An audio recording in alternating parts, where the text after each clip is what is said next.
It started with a glass of cheap Prosecco smashing at my feet. Not an accident, Megan aimed for drama. 40 floors above the street, under string lights and a sunset people would later post about. My wife staged my execution. "I can't do this anymore," she sobbed theatrically. Mascara perfectly streaked.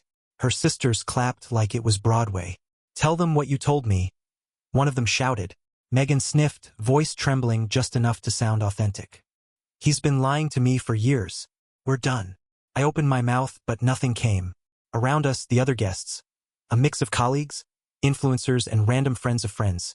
Snapped photos, held up phones, whispered, laughed. The cruelty was choreographed. Then came the punchline. Megan turned to the crowd, wiped fake tears, and shouted, "Just kidding.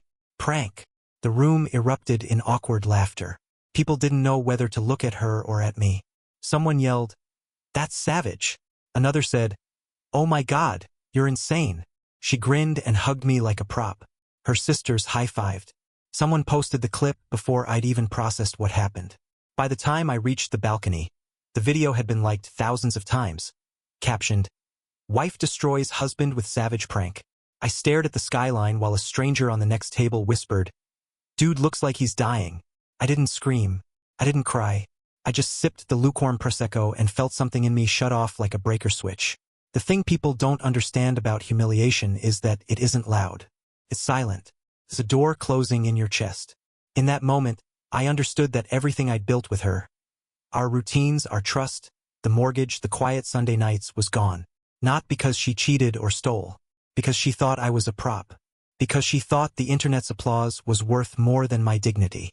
When I came back inside, she was still scrolling through reactions on her phone, grinning. "Come on, don't be such a baby," she murmured, low enough for only me to hear. "It's all work stress. Lighten up. People love it." She actually patted my chest. I smiled a little, the way people smile before they shut a door for the last time. No one noticed. No one ever notices the quiet ones at the party. I excused myself early, saying I had a call. She didn't even look up. Here's something you might not expect. More than 97% of the people who stumble into stories like this. Men like me, sitting on the balcony watching their lives burn quietly. Never subscribe to the channels where they hear them. But if you're reading this, you're probably like me. You want the whole truth, not the polished version. Hit subscribe. It tells the team to keep digging into the quiet stories, the ones no one else dares to tell. That's what keeps them going. By the time Megan came home later that night, tipsy from her own brilliance, I was already done being the prop. While she showered, humming, I sat at the kitchen table with my laptop open. Deleted all our shared accounts. Bank apps, streaming, the joint calendar she never used except to track my paycheck dates. Cancelled my company credit card. Printed what I needed. Pulled a small fireproof box from the closet, the one she'd always assumed held tax documents, and took out the envelope I'd sealed months ago, long before this party. Inside, copies of my ID, emergency cash, my passport. I hadn't known what would trigger me to finally use it. Now I did. I dialed a number I hadn't touched in 5 years. When my old attorney picked up, groggy, I said only, "It's time." He didn't ask why. He'd drawn up the papers for me long ago, when Megan first started dipping her toe into the influencer world, when I'd noticed how easily she signed documents she didn't read. He called me paranoid then. I guess I wasn't. I sat back and watched the green call timer run. Megan's laughter drifted from the bathroom, tinny through the door. Her phone pinged with another notification. Another stranger laughing at me. I smiled. Not bitter. Not broken. Just finished. In the mirror above the sink, my own reflection looked back at me like a stranger already. This wasn't sulking. This was the first quiet step out of her spotlight, out of her script. This was the beginning of my exit. I didn't sleep that night. Not out of heartbreak, there was none left to break. But because I had things to do. Logistics. Tasks. I moved through the house like a ghost with a checklist. Every item in place. Every step rehearsed a dozen times in my head. The hardest part wasn't deciding to leave. It was waiting for her to fall asleep. She snored faintly on the couch, a half-finished glass of rose sweating beside her. Her phone, face down, vibrated every few seconds, probably from strangers laughing at the video of my humiliation. I watched her for a long time, not out of longing, but as you'd watch a burned-down house. Familiar, empty, irreparable. At 3:07 a.m., I slipped my wedding ring off and placed it on the kitchen counter beside the coffee maker. Not for drama. Just to mark that it ended where it began, in silence. I didn't pack a suitcase. Suitcases say you're going somewhere. I wasn't. I was vanishing. A worn backpack, a change of clothes, the emergency envelope, my passport, burner phone, and one old photograph. My dad and I at a fishing dock, before everything got complicated. I didn't take our wedding album. I didn't need her to haunt me. She'd already had her moment. I stopped by the safe deposit box just before dawn. Cleared it out. Documents, birth certificate, cash I'd been quietly stashing for months. Back when Megan first started making jokes about me being replaceable. At the time, I laughed along. Pretended it didn't sting.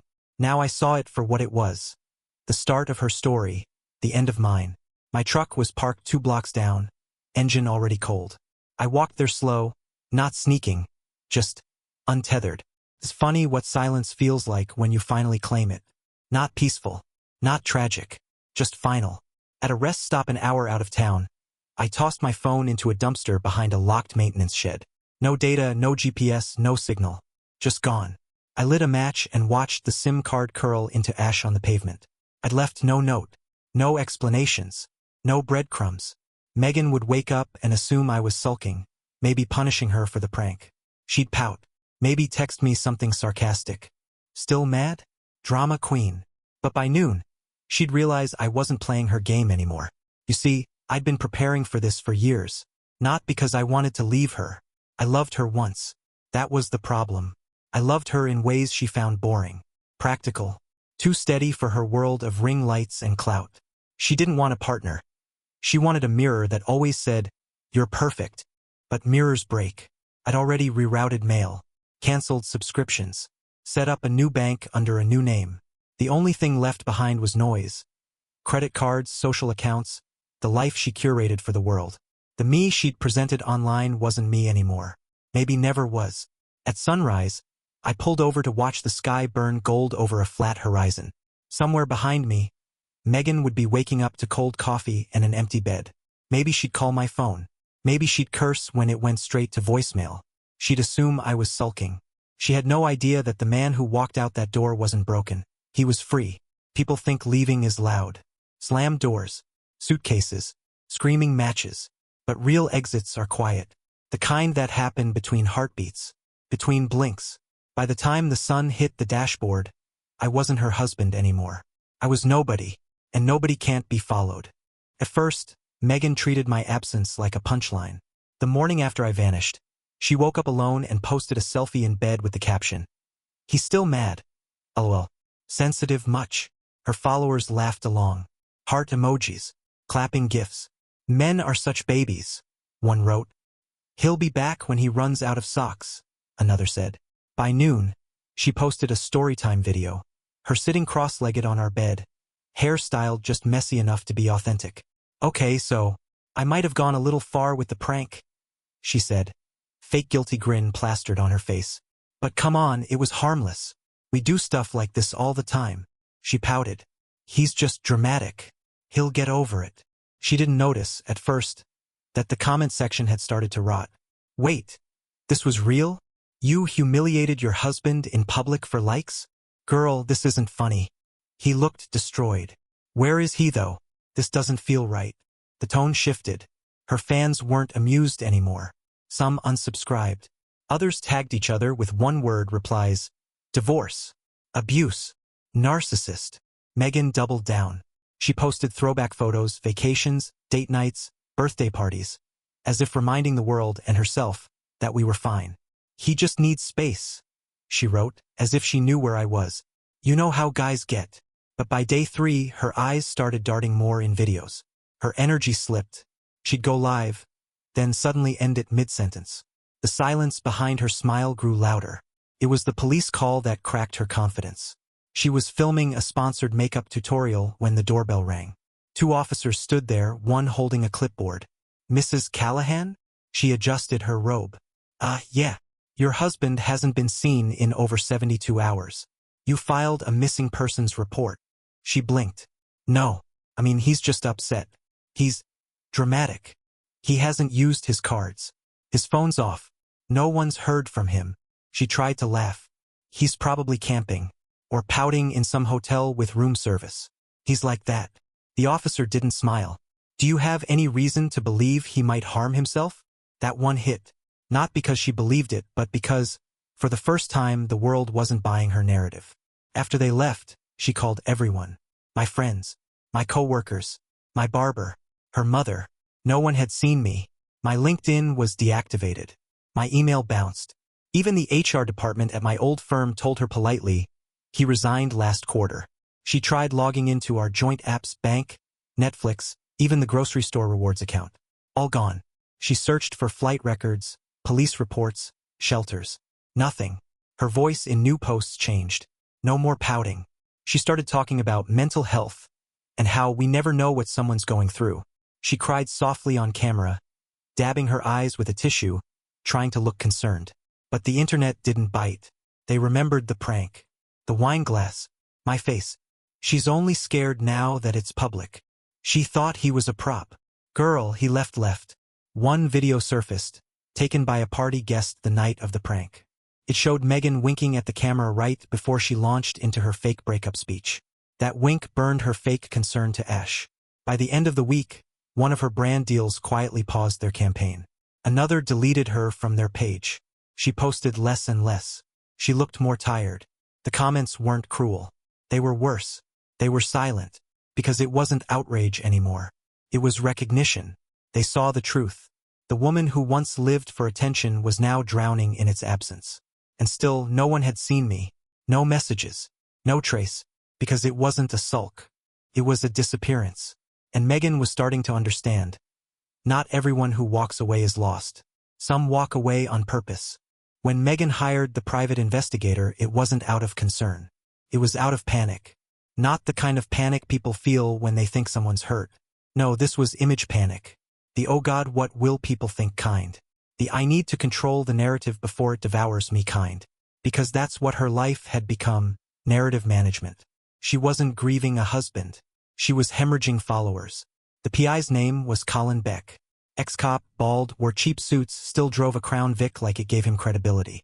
He didn't care about her Instagram. He cared about facts. And he found exactly one. My last known location. A gas station off Route 12, middle of nowhere, 400 miles from home. Security footage showed me filling up my truck at 2:17 a.m., calm as rain. No hat. No sunglasses. I looked right into the camera. Paid in cash. Walked out with a black coffee and a bag of almonds. Didn't speak to anyone. Drove off. Colin ran plates. Dead end. The truck was registered to a holding company in Delaware. He traced that back to a shell company tied to an LLC from Nevada. My name wasn't on any of it. He tried hotels. No check-ins under my name. No credit card activity. He searched hospitals, shelters, jails. Nothing. He even checked morgues, probably more for drama than necessity. Megan posted a heartfelt video that week. Candlelit, soft focus lens, emotional piano music playing underneath. She stared at the camera like she'd just lost a child. I know people think I'm this horrible person, she whispered, voice cracking. But no one sees what goes on behind the scenes. He was struggling. We both were. She paused, took a shaky breath. I just want him to come home. I just want him to be okay. But the internet didn't eat it up this time. You just want your follower count back. Maybe he is okay. Just not with you. You humiliated him and now you're crying about your pain? Public sympathy was evaporating. Fast. One of her biggest sponsors, some protein shake company, quietly pulled the plug on their collab. Her photos disappeared from their page. Another brand paused their contract citing internal restructuring. But we both knew what that meant. She was becoming radioactive. Colin reported back after 2 weeks. If he doesn't want to be found, he told her flatly, you won't find him. She didn't believe him. She started calling my mother. Desperate. The same mother she once accused of being emotionally manipulative and stuck in the 90s. Now she sobbed into the phone, asking if I'd come home. My mother, God bless her, just said, I haven't heard from him, and hung up, which was technically true. I'd spoken to my mother before I left. In person. She knew. She approved. Megan's sister, Heather, was next. She sent a voice note. I know you're alive. I know you're out there. Please just call her. She's not sleeping. She's falling apart. Whatever you're doing, just stop. This isn't you. But it was me. She just didn't know this version yet. The one she helped create. They all still thought I was broken. That I'd driven into the woods somewhere and cracked. That I was sleeping in my truck, spiraling, mourning a life that slipped through my fingers. They didn't get it. I wasn't spiraling. I was executing. Megan's life, meanwhile, was unraveling thread by thread. Her last few sponsored posts had comments disabled. Her stories grew shorter. Her energy dimmed. The filtered sparkle dulled into anxious smiles and frantic explanations. But still, deep down, she believed I'd come crawling back. That I'd show up with a scruffy beard and a duffel bag, begging for forgiveness. That we'd do a couples podcast, write a book about healing, spin the pain into content. She still thought I was playing the role. But the curtain had dropped. The theater was closed. The actor had left the building. And for the first time in her content-filled, curated, carefully cropped life, Megan was off script. At first, Megan still clung to the fantasy that I was sulking. Then that I was camping. Then maybe I was pulling some kind of reverse prank, her words. He's probably trying to teach me a lesson, she told her sister. Flipping her hair like this was just another TikTok trend she could ride out. But somewhere around week 5, the delusion cracked. She drove to my old office in Midtown, unannounced, hoping to find me scribbling at a whiteboard, sipping burnt coffee, maybe just needing space to cool off. Instead, she found a new nameplate on the door. My office cleared. No photos, no mugs, not even the squeaky chair I used to hate. "Where's Mitchell?" she asked the receptionist. The woman blinked. "He resigned. Months ago. Left a forwarding address, which is confidential." Megan laughed, nervously. "That doesn't make sense. We live together. I would have known." The receptionist didn't argue. She just looked back at her screen and said, "Well, you didn't." From there, the unraveling became less dramatic and more hollow. My bank account, closed. Not frozen, closed. She tried to call in as my spouse. They told her politely but firmly that she was no longer listed as an authorized contact on any account. She demanded an explanation. They transferred her to legal. No help there. She reached out to our mutual friends. One by one, they gave her the same answer. "Haven't heard from him in a while." Shrugs. Short replies. "Yeah, weird, right?" Even Dave, my best friend since college, the guy she once called her second husband, because of how often we golfed, stonewalled her. "I thought you guys were just taking space," he said. "I figured he'd reach out when he was ready." "But where is he?" she snapped. Dave just shrugged. "Maybe he finally got tired of the circus." She called my mom next. That one stung. More for her than me. We hadn't been close in the past few years. Megan always said my mother was old-school toxic. Too firm, too cold. I think Mom just saw through the glitter. Now Megan sat in my mother's kitchen, hands shaking around a chipped teacup, her influencer mask slipping off like wet paint. "Please," she whispered. "If you know where he is, tell him I'm sorry. I didn't mean for things to go this far." My mother stirred her tea calmly. "He's gone." "What do you mean, gone?" "I mean he's gone. Not hiding. Not watching. Gone." "You don't care that your son is missing?" Mom looked up slowly. "Missing people leave clues. Mitchell didn't leave anything. That's not a disappearance. That's a decision." That line hit Megan like a shovel to the chest. But she still didn't quit. Couldn't. She started showing up at hospitals, at shelters, even at morgues. At one point, she pulled up old security footage of a man matching my build being wheeled into an ER on a gurney. Turned out to be a rancher from Wyoming with a broken femur. She showed the image to Heather, sobbing, "That could be him. What if he's in a coma somewhere?" Heather, always the more grounded one, sighed. "Or maybe he's just done with you." The last thread snapped when the private investigator gave her his final update. He looked tired, annoyed, and maybe impressed. "Look," Colin said, flipping shut his tablet. "I've tracked cartel accountants across borders. I found CEOs living under aliases. But your husband? He planned this." Megan blinked. "What do you mean, planned?" "I mean he started this before your prank. This wasn't a reaction. This was a play. He liquidated assets through third-party transfers. Used LLCs. Set up ghost addresses. He didn't just vanish. He erased himself." She swallowed hard. "But why?" Colin leaned back, arms crossed. "Some people disappear because they're scared. others because they want peace. But your guy, he paused. Your guy disappeared like it was surgical. That doesn't come from fear. That comes from fury. But what do I do now? She asked, voice cracking. He didn't offer sympathy, just packed his bag and said, if he doesn't want to be found, you won't find him. And just like that, she was alone with her silence. No more cameras. No more curated posts. Just long nights with her own reflection, and a growing dread that the version of me she mocked on that rooftop, he never really existed.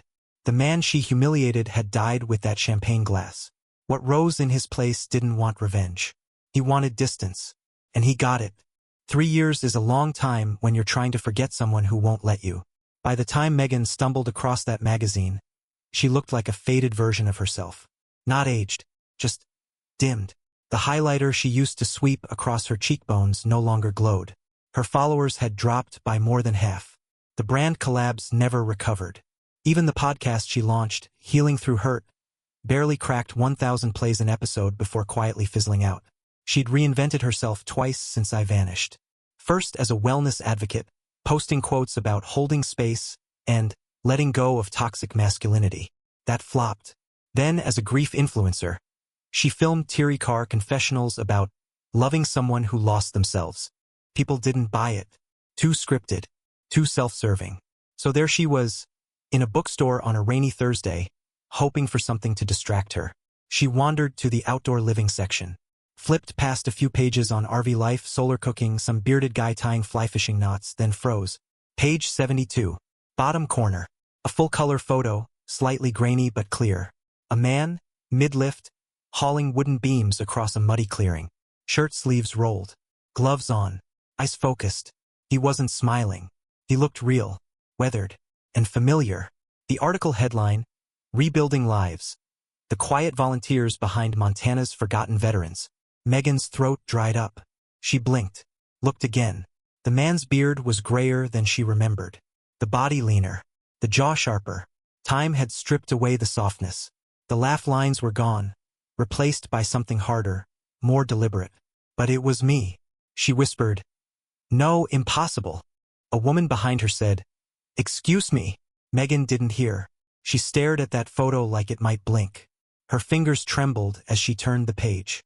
There was no name under the image, just a generic caption. Volunteers work to restore the northern wing before winter sets in. But she knew. She'd once traced every line of that face with her fingertip. Had once bragged that I was the calm in her chaos. Now that calm looked like a glacier. She bought the magazine without flipping further. Walked to her car in a daze. Sat behind the wheel without starting it. The photo stared up at her from the passenger seat. It didn't make sense. If I were alive, why hadn't I reached out? Why hadn't I sent a single message? If I were well, strong enough to lift lumber, to volunteer, to rebuild someone else's home, why had I left her behind? Denial kicked in fast. She told herself maybe it was a look-alike. Maybe it was a cousin I never told her about. Maybe someone doctored the photo. But the longer she stared, the less she could lie. She remembered the way I used to rub the back of my neck when I was thinking. He was doing that. In the photo. That same unconscious gesture. She remembered the slight curve of my shoulders, the way I stood like the weight of the world was just barely tolerable. He stood that way too. It wasn't just that she recognized me. It was that I didn't look lost. I looked built, reconstructed, hardened. She drove home slowly, the magazine clutched to her chest like a relic. That night, she spread out her laptop, tablet, and phone across the dining table. Zoomed in, cropped, brightened the image, pulled up old photos, matched them side by side, drew digital circles around my nose, my brow line, the mole near my right temple. She even messaged a few old followers under burner accounts. "Hey, is this the guy from the prank video?" Responses came in slow, but they all said the same thing. "Yup, that's him. Looks way better now tbh. Damn." He glowed up. At midnight, she stood in front of the bathroom mirror. Mascara streaked. Magazine open behind her like a ghost. She whispered again, "Impossible." But it came out thin, weak, because she didn't just find out I was alive. She found out I was thriving. Without her. Without apology. Without a trace of the man who once took her hand under fairy lights and promised, "No matter what, we walk through it together." I'd walk through it, all right. I just didn't wait for her. She drove through 2 states without blinking, fueled by black coffee, shaky hands, and the kind of adrenaline that only comes from the sudden, crushing realization that the man you thought you destroyed might not have stayed destroyed. Montana's air hit different. It had weight like silence that grew teeth. The shelter was tucked behind an old church, just off a gravel road that didn't show up on Google Maps. The kind of place where cell service gasped for breath and the sky stretched wide enough to swallow your excuses. She parked across the street in a rental SUV, one she barely remembered selecting. Sat for hours with the window cracked, the magazine photo folded in her lap, knuckles white on the steering wheel. She wasn't sure what she'd say if she saw me. Maybe she expected a tearful reunion. Maybe she thought I'd crumble the second I saw her face. She didn't expect what actually happened. I stepped out of the shelter just before 3 p.m. A 2x4 balanced on my shoulder, sweat darkening the back of my shirt. Sawhorses, hammers, stacks of drywall and insulation all around. Volunteers moved in quiet rhythm. No music, no phones, no staged reels. She saw me, and I saw her. I stopped for half a breath. No surprise on my face. No smile.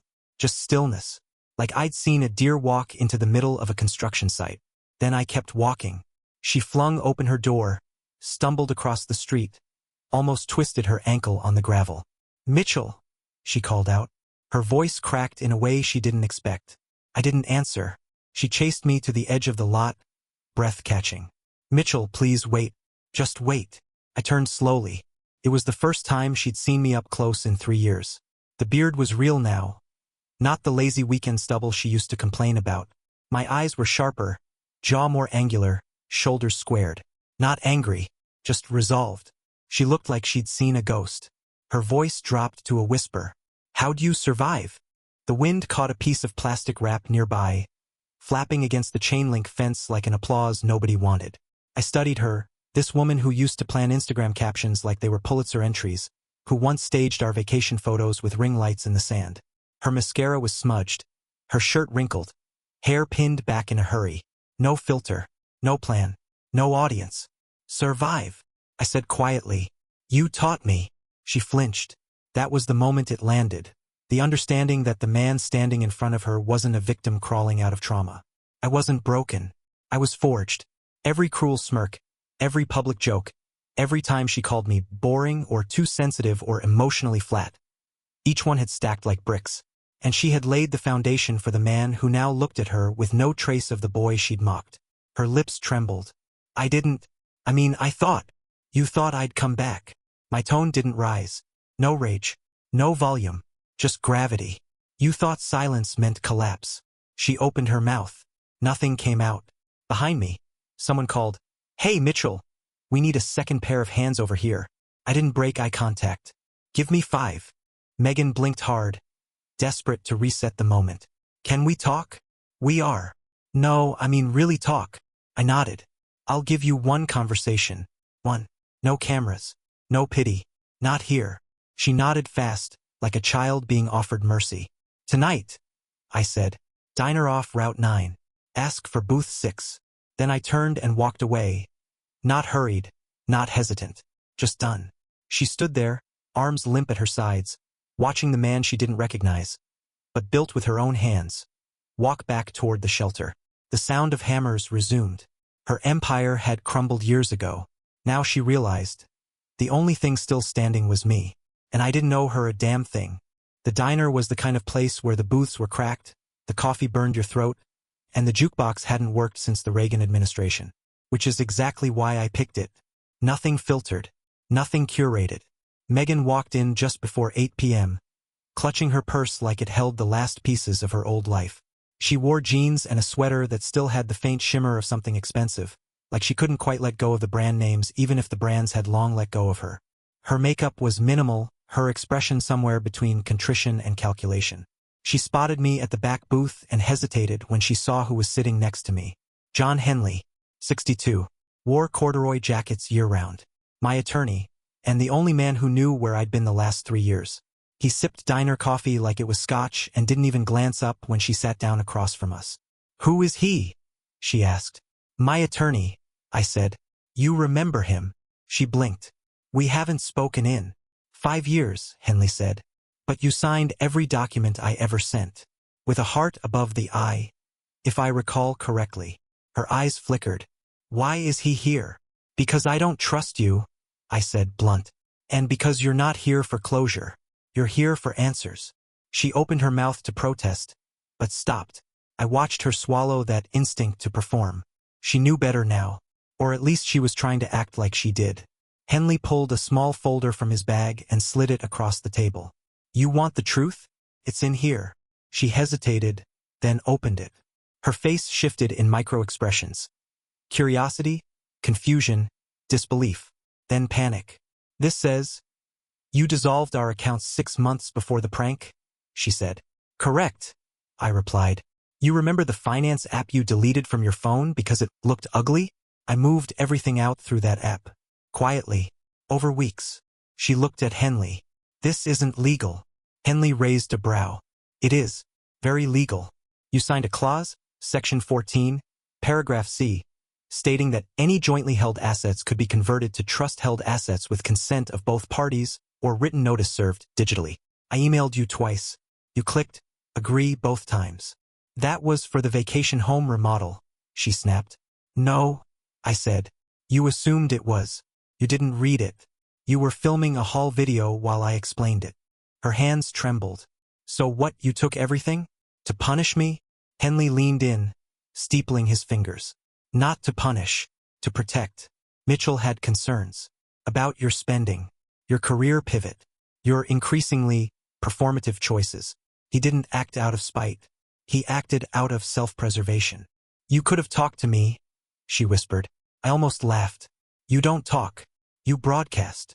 The folder held more than account statements. It held timelines, screenshots, copies of every withdrawal, transfer, digital signature. All signed, sealed, and executed months before that rooftop party. Long before the wine glass shattered, before the cameras rolled. This says I get nothing, she murmured. You get what you had the day before the prank, I said. Your name, your image, your content. I left you everything you claimed you built on your own. Her lip quivered. But I didn't think. Exactly? I said, ice slipping into my voice. You didn't think. Henley tapped a single page in the folder. The trusts are sealed under Mitchell's new identity. Protected. Untouchable. You won't find them, and even if you did, you'd have no legal standing. She stared at the page like it might change if she looked long enough. Then she did the thing she'd sworn in every interview she never did. She broke down. Not the influencer cry. No gentle sniffles, no well-lit angles. Just raw, ugly sobbing. Right there between a ketchup bottle and a laminated menu sticky with syrup. Her voice cracked. I thought you left because you hated me. I shrugged. I didn't leave because I hated you. I left because you didn't see me. She wiped her nose with the back of her hand. So this was revenge? No, I said calmly. This was self-respect. She looked smaller now. Not physically, just collapsed inward. Like she finally understood that this wasn't a love story with a sad ending. It was a lesson, and she was the final exam. The podcast episode was titled Gone Quiet, The Men Who Walked Away.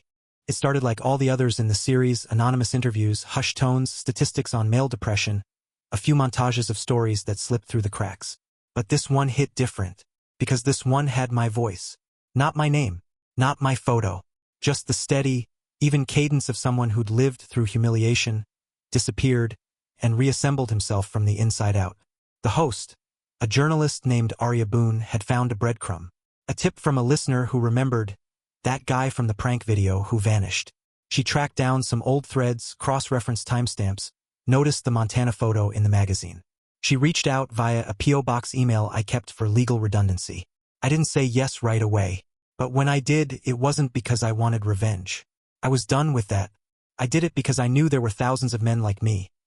Quiet ones, loyal ones, the boring ones who show up every day until they're laughed out of their own lives by people who think pain is content. I recorded the interview in a single take. No edits. No dramatic pauses. Just my story. Calm. Clear. Cold. She asked me, "What broke you?" I said, "Nothing broke me. That's the myth. What happened was, I stopped playing along." She played a short audio clip from Megan's prank. The moment she faked the breakup, the crowd laughing, the forced hug, the wine glass hitting the floor. She let the sound run longer than needed. Then my voice came back. When a man is shamed for sport, sometimes he leaves the stadium. That line hit hard.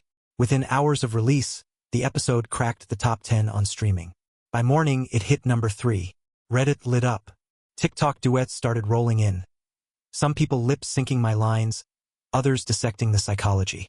Twitter flooded with threads like, "This isn't about one man. It's about how society treats quiet men as disposable." And Megan? She woke up to a different kind of inbox. The old fans, the ones who once laughed at my expense, turned on her with surgical precision. "So he wasn't having a breakdown. You just publicly humiliated him. You didn't lose him. You broadcasted his execution and expected applause. This is why good men disappear." Sponsors didn't wait this time. Within 48 hours, 3 more brands announced a shift in creative direction. Her face disappeared from ad campaigns. Affiliate links went dead. Her image quietly scraped from web archives. She tried damage control. Posted a video in a sweatshirt, no makeup, eyes red. I was young. I didn't understand the power I had. I loved him. But people weren't buying it. Because now they'd heard me. Not yelling. Not accusing. Just telling the story she thought would stay buried in a diner booth in Montana. She underestimated the one thing I'd always been better at than her: restraint. While she exploded everything for attention, I rebuilt in silence. While she chased pity, I chased purpose. The podcast ended with Arya asking me what I'd say to her, if she were listening. I paused. You could hear the diner noise in the background. Plates clinking, some old song humming through busted speakers.